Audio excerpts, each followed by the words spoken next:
Out on an island in the pristine waters of the Pacific Northwest sits a $30 million sea farm.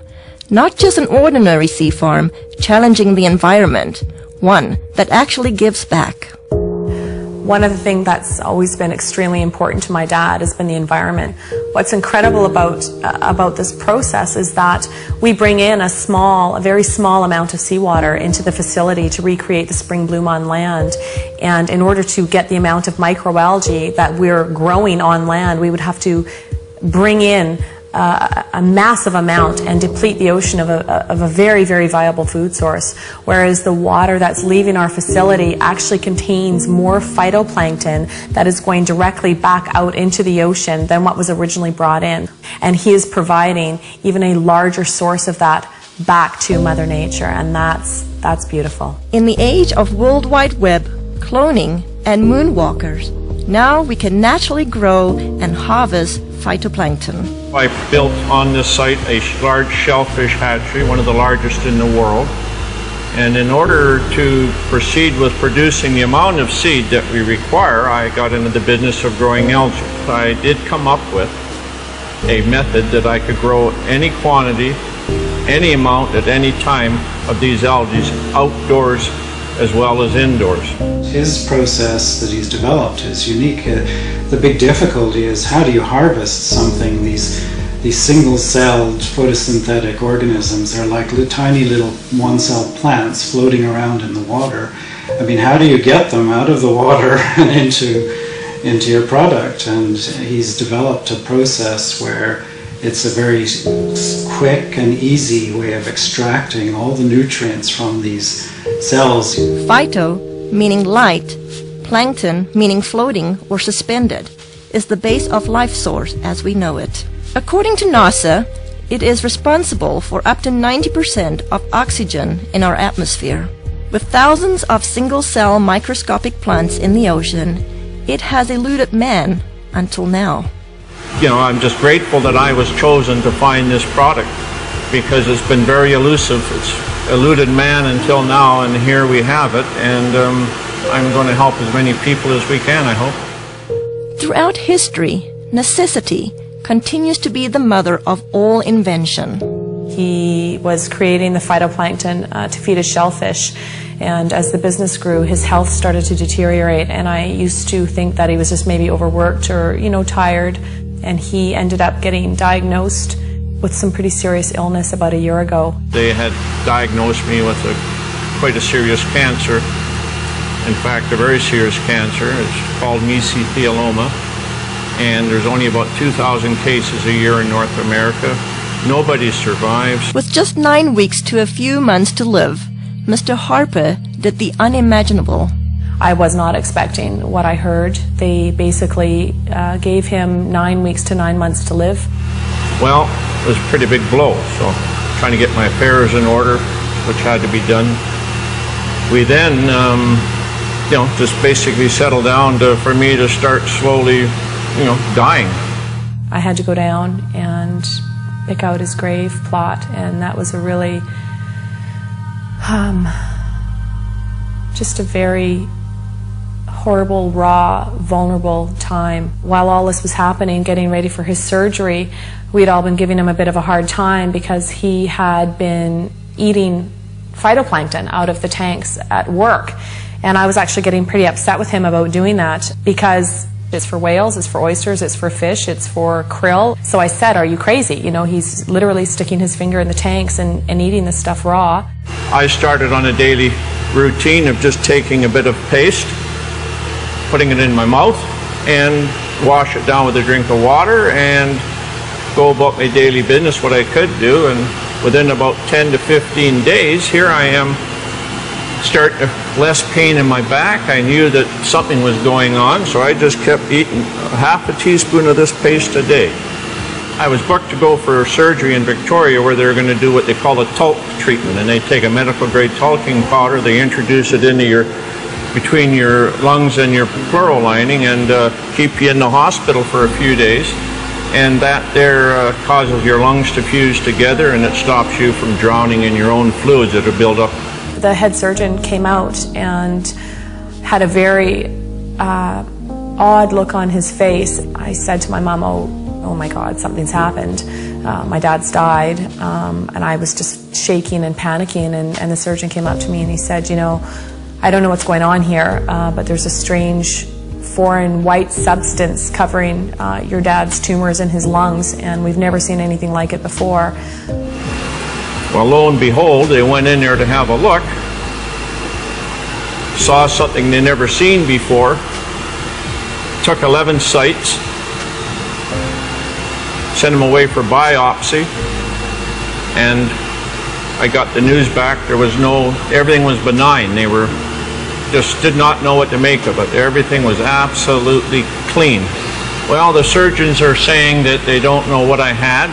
They don't know if what I created and am taking had any effect on the cancer. All they can tell me is they've never seen what they saw inside of me, and I attribute this to my algae. I fully believe that with all my heart. I do moderate exercise every day. I watch what I eat. I lead a very normal life. And as a bonus, I've lost weight and I've tried dieting all my life because I'm a diabetic, or I was a diabetic. If it's a coincidence or not, I don't know.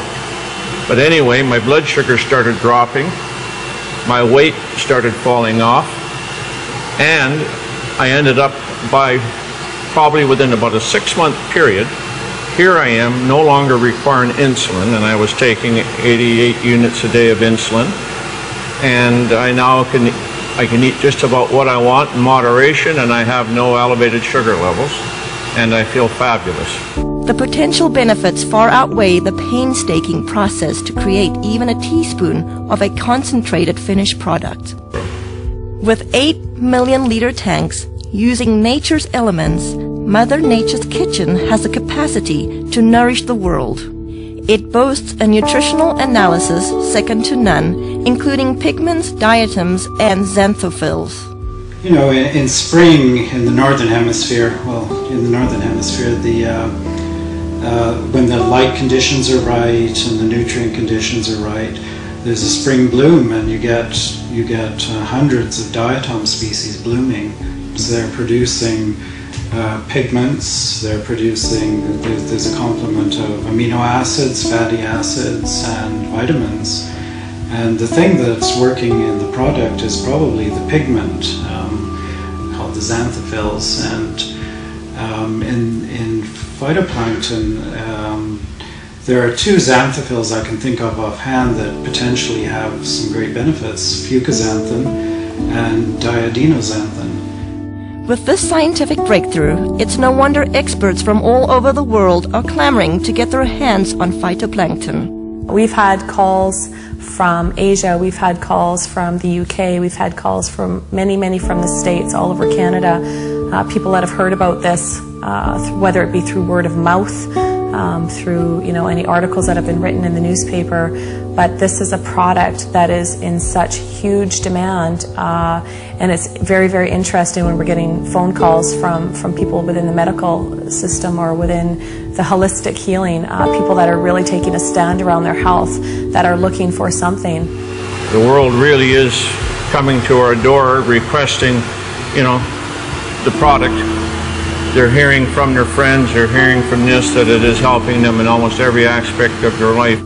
He's very protective of this product, and he doesn't trust it to just anybody. It's something that he holds very near and dear to his heart, as does the entire family. Even through such demand, those who partake this precious product are embracing health in a way like never before. A really good friend, and he had this problem with dandruff. I mean, we tried everything with him. Nutritional approaches, we've tried. Emotional approaches, we've tried. Adjustments, anything you could think of. He came into my office one day and he literally bent over and did this. He does that, and I'm looking. There's nothing. And I couldn't believe it. And then he says, well, I got this stuff. And it turned out to be the plankton, the phytoplankton. And I said, well, what did you do with it? Did you put it on your head? He said, no, I just took it internally. And I said, well, how long have you been doing this? And it wasn't even a week. It wasn't even a week till it was completely gone. When I saw that, I mean, lights went off all over the place. I mean, for that to have an internal product, to have that kind of an effect on an external problem like that, it means that it had to do something amazing internally. The thing about phytoplankton was it had such amazing results. I had to go to the books to find out what's happening. So the first thing I looked at was most people, well, everybody had this amazing change with their muscular systems, and also the people had noticed that they weren't hungry, so their sugar levels had changed. So if you go down to a cellular level, what part of the cell actually has an effect on sugar level? Well, if you look at the cell, there's a part of the cell called the mitochondria. And I think, I can't prove this, but it's logical. The common sense thing says that insulin resistance is because the cell can't handle the sugar anymore, and it says no more. So insulin, the hormone that pushes the sugar into the cell, all of a sudden the cell's not having that anymore, because if it keeps going, it's going to completely damage the energy producer in the cell called the mitochondria. And if it does that, the cell is dead, because 90% of all the functions in that cell rely on the mitochondria to produce an energy molecule called ATP. Without that energy molecule, 90% of the functions of that cell cannot happen. So when I looked at it, it made a lot of sense. And then I looked further. What's really interesting is a lot of the common diseases we're having today, what are they finding? They're finding damage to the cellular level, the mitochondria at the cellular level.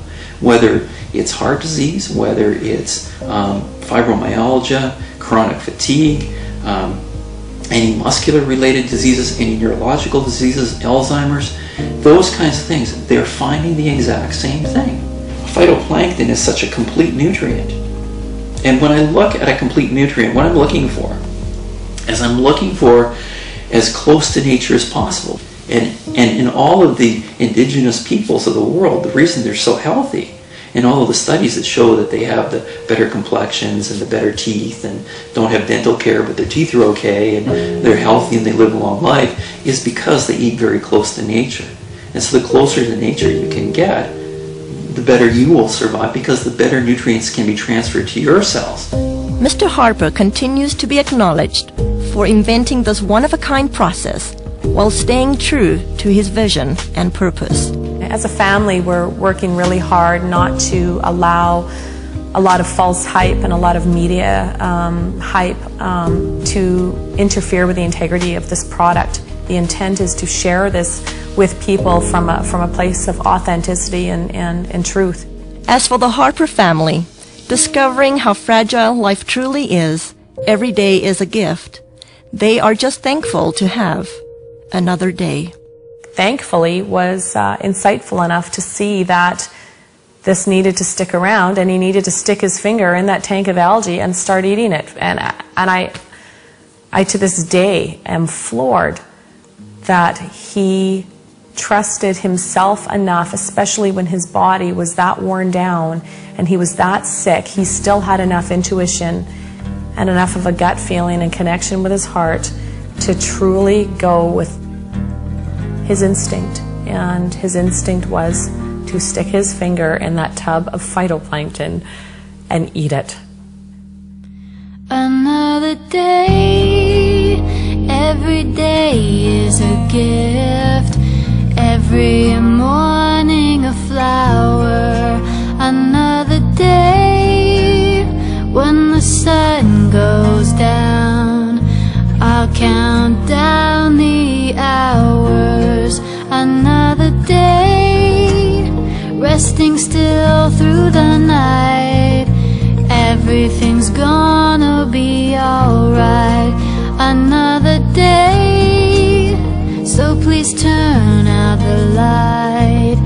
Everything's gonna be alright. It's here and it's now, dressed in a smile, I'll meet the sun. It's here and it's now, it's just for me. It's